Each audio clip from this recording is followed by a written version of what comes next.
สบายดีผู้ชมกลับมาพูดคุยกันเช่นเคยทอล์กไทม์กับแม็กในวันที่15 พฤษภาคมหลังของ EP นี้ก็บอกถึงเรื่องราวของถนนหนทางที่สวยงามของประเทศไทยอีกเส้นหนึ่งที่เพิ่งจะมีการประกาศสร้างเสร็จสดร้อนๆให้ผู้ชมณตอนนี้เนาะวันที่15 พฤษภาคมเดี๋ยวนี้แหละก็คือมีเพจข่าวสารของไทยหลายเพจได้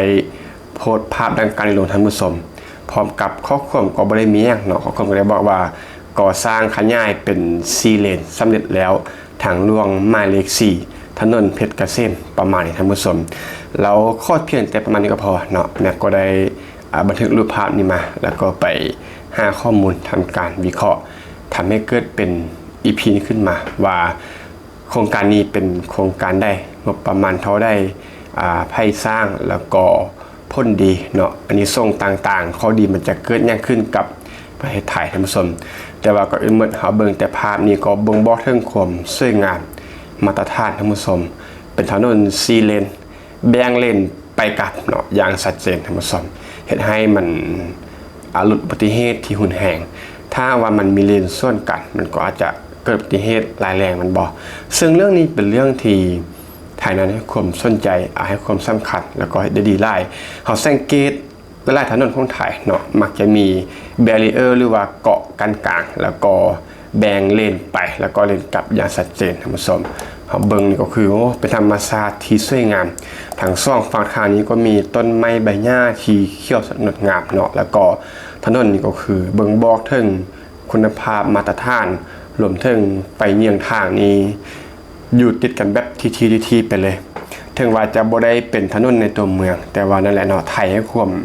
สำคัญให้ความใส่ใจกับทุกพื้นที่มันจะเป็นชานเมืองนอกเมืองชนบทต่างๆท่านผู้ชมและก็ถนนเส้นนี้บ่ได้เป็นถนนนอกเมืองแต่อย่างเดียวเนาะแต่ว่ามันมีส่วนสำคัญต่อกับเศรษฐกิจแล้วก็การท่องเที่ยวของไทยซึ่งจะเป็นอะไรเราจะไปพูดคุยแล้วก็วิเคราะห์ไปพร้อมกับแม็กท่านผู้ชมสำนักก็ได้รวบรวมมันอีพีนี้แล้วโครงการนี้ก็เป็นโครงการขยายถนนเพชรเกษมเนาะให้เป็น4 เลนอยู่ที่สายบานตำนั่งไป5 แยกโคเคียนโครงการก่อสร้างทางหลวงหมายเลข4ดังกล่าวนี้ก็เสร็จสมบูรณ์ไป 100% และปัจจุบันก็เปิดให้ประชาชนนั้นสัญจรอย่างเป็นทางการเป็นการยกระดับมาตรฐานทางจาก4ให้เป็นขออภัยจาก2ให้เป็น4 2จราจรต่อมาว่าเรื่องของรายละเอียดและก็ข้อมูลทางเทคนิคระยะทางรวมสำหรับโครงการนี้ประมาณ 8.5 กิโลเมตรก็ถือว่าเป็นระยะทางที่อาจจะบ่ได้ไกลหรือว่ายาวหรือว่าแต่อย่างได้เนาะแต่ว่าเป็นระยะที่มีความสำคัญต่อกับยุทธศาสตร์การท่องเที่ยวของไทยท่านผู้ชมผู้รับจ้างก็เป็นบริษัทบุษหะการสร้างจำกัดงบประมาณอยู่ที่648 ล้านบาทพื้นที่ดำเนินการอยู่ที่อำเภอตะกั่วจังหวัดพังงามาตรฐานงานทางก็เป็นทางสั้นพิเศษ4 2จราจรซึ่งโครงการดังกล่าวนี้ก็ได้สร้างอานิสงส์ด้านการท่องเที่ยวและก็เศรษฐกิจให้กับไทยท่านผู้ชมเช่นว่าการเป็นประตูสู่อันดามันเชื่อมต่อและท่องเที่ยวระดับโลกเส้นเข้าหลักรวมถึงหมู่เกาะซิมิลันทำให้การเดินทางนั้นมันรวดเร็วเพิ่มความประทับใจและก็ลดความเหนื่อยล้าให้กับนักท่องเที่ยวเนาะเพราะว่าการที่เราไปท่องเที่ยวเรา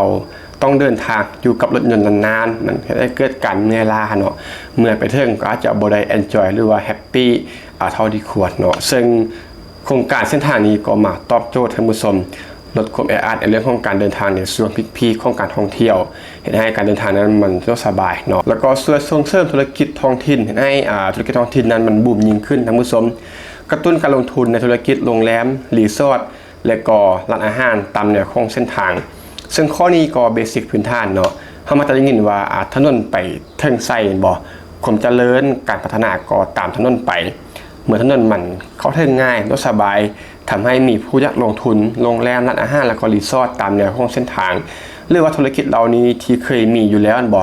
จะยิ่งผลักดันให้มันเติบโตแล้วก็เพิ่มยอดขายไปเติมท่านผู้ชมแล้วก็สร้างงานกระจายรายได้สู่ชุมชนทางซ่องข้างทางอย่างทั่วถึงเมื่อธุรกิจมันเติบโตมันบอดจะครองกิจการก็ต้องการคนงานเพิ่มขึ้นจ้างงานเพิ่มขึ้นมันบอดที่ให้มันเกิดรายได้กับธุรกิจในท้องถิ่นแล้วก็ประชาชนในพื้นที่ท่านผู้ชมทั้งนี้ยังเป็นการพลิกส้มระบบโลจิสติกแล้วก็เชื่อมโยงภาคใต้ท่านผู้ชมโครงการดังกล่าวนี้จะเป็นเมนลิงก์เนาะจะเป็นลิงก์ที่เชื่อมต่อระหว่าง ละนองพังงาภูเก็ตได้อย่างหลายต่อท่านผู้ชมเห็นให้ลดต้นทุนของเชื้อเพลิงเนาะในการขนส่งสินค้าแน่นอนเมื่อการเดินทางมันสะดวกสบายแล้วก็รวดเร็วขึ้นลดเวลาในการเดินทางมันบอกการเผาไหม้เชื้อเพลิงก็ยิ่งจะ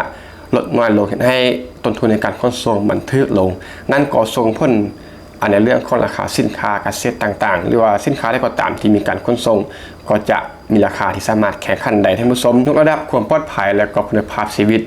ด้วยระบบถนน4 เลนท่านผู้ชมดังที่แม่ได้ว่าไปเนาะว่าประเทศไทยนี้ดังที่เราเห็นในปัจจุบันเนาะหลายถนนทางก็ส่วนใหญ่ก็จะเป็นระบบไปกับที่ว่าคนละเลนเนาะเส้นว่าโครงการนี้เป็น4 เลนแล้วก็มีแบรีเออร์หรือว่าเกาะกลางได้อย่างชัดเจนฝั่งหนึ่งจะเป็นค่าไปอีกฝั่งหนึ่งจะเป็นค่ากลับเป็นบ่ฝั่งละ2 เลนรวมแล้วเป็น4 เลนซึ่งจะสามารถลดอุบัติเหตุแล้วก็ความรุนแรงได้อย่างชัดเจนเฮาคิดภาพง่ายๆว่าถ้าว่าค่าไปและค่ากลับมันอยู่เลนเดียวกันเป็นบ่หรือว่าอยู่ฝั่งเดียวกันรวมกันอยู่นะมันจะมีการวิ่งหรือว่าแล่นรถที่มันส่วนเลนกันอยู่ประจำเป็นบ่ฉะนั้นถ้าเกิดอุบัติเหตุมันปะทะกันนะมันจะรุนแรงเนาะแต่ว่าสำหรับระบบนี้มันจะช่วยอย่างชัดเจนแหละท่านผู้ชมแล้วก็เรื่องของการส่องแสงสว่างอย่างทั่วถึงติดตั้งระบบไฟส่องสว่างและก็ไฟกระพริบเตือนตลอดตามแนวเส้นทางเพื่อเพิ่มความปลอดภัยในการขับขี่ยามค่ำคืนและยังแก้ไขปัญหาเรื่องของน้ำท่วมท่านผู้ชมปรับปรุงระบบระบายน้ำใหม่ทางหมดป้องกันน้ำท่วมขังบนผิวจราจรในช่วงที่ฝนตกหนักเนาะโดยอย่างมีประสิทธิภาพนี่แหละก็คือในการสร้างถนนเนาะต้องคำนึงทั้งเรื่องคุณภาพความปลอดภัยและก็ผลที่จะตามมาก็คือเรื่องของน้ำขังเอาเป็นว่าครบจบเนาะลดอุบัติเหตุโดยระบบ4 เลนที่แม็กได้ว่าไปและก็เรื่องของไฟส่องสว่างอย่างทั่วถึงตามแนวของเส้นทางเนาะเขาเบิ่งภาพได้เลยก็คือสังเกตว่าจะมีเสาไฟจะมีดอกไฟนี้ตั้งอยู่แบบติดกันไปแล้วก็การแก้ไขปัญหาเรื่องของน้ำขังก็คิดไว้อย่างรอบคอบเนาะก็คือคิดภาพมาหมดแล้วสรุปเชิงยุทธศาสตร์และก็ความก้าวหน้าของโครงการดังกล่าวนี้เนาะก็คือสะดวกรวดเร็วปลอดภัยนี่คือนิยามของโครงการหรือว่าเส้นทางที่มีการขยายใหม่ขึ้นมานี้ตอบโจทย์ยุทธศาสตร์กรมทางหลวงในการยกระดับการเดินทางและก็ลดอุบัติเหตุอย่างยั่งยืนรองรับการขยายตัว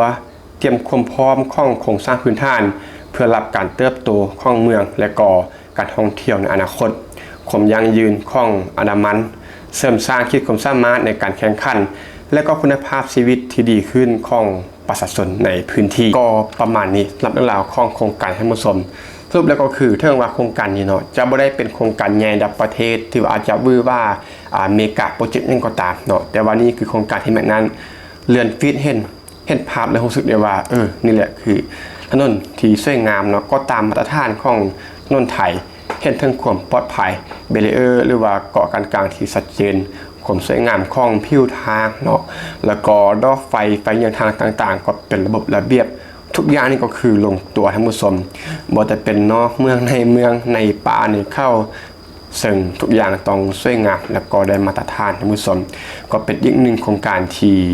มีการประกาศความสำเร็จไปเนาะแล้วก็เป็นอีกหนึ่งเรื่องราวที่อาจจะบ่ได้ยิ่งใหญ่อลังการแต่ว่าก็เป็นสิ่งที่สุดยอดสำหรับการพัฒนาของไทยเนาะเพราะว่าการพัฒนานี้มันจะเริ่มจากจุดเล็กน้อยหลายจุดมันบ่จะเป็นสิ่งที่ใหญ่มันบ่มีไผดอกที่จะอยู่ดีๆจะพัฒนาปื้มเดียวจบนะมันต้องสร้างแล้วก็ต่อกันติดประต่อกันไปท่านผู้ชมเป็นจิ๊กซอว์และนี่ก็เป็นอีกหนึ่งโครงการที่ว่ามาตรฐานสวยงามตามแบบของไทยตามสมที่ว่าฟังมาจุดนี้มีตัวใดจะมาแลกเปลี่ยนพูดคุยกันหรือว่าไพ่ที่อาศัยในพื้นที่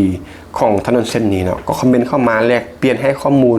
พูดคุยกันได้ที่ก็คอมเมนต์ขอบใจทุกท่านที่มารับฟังพบกันใหม่ใน EP ต่อไปขอบใจ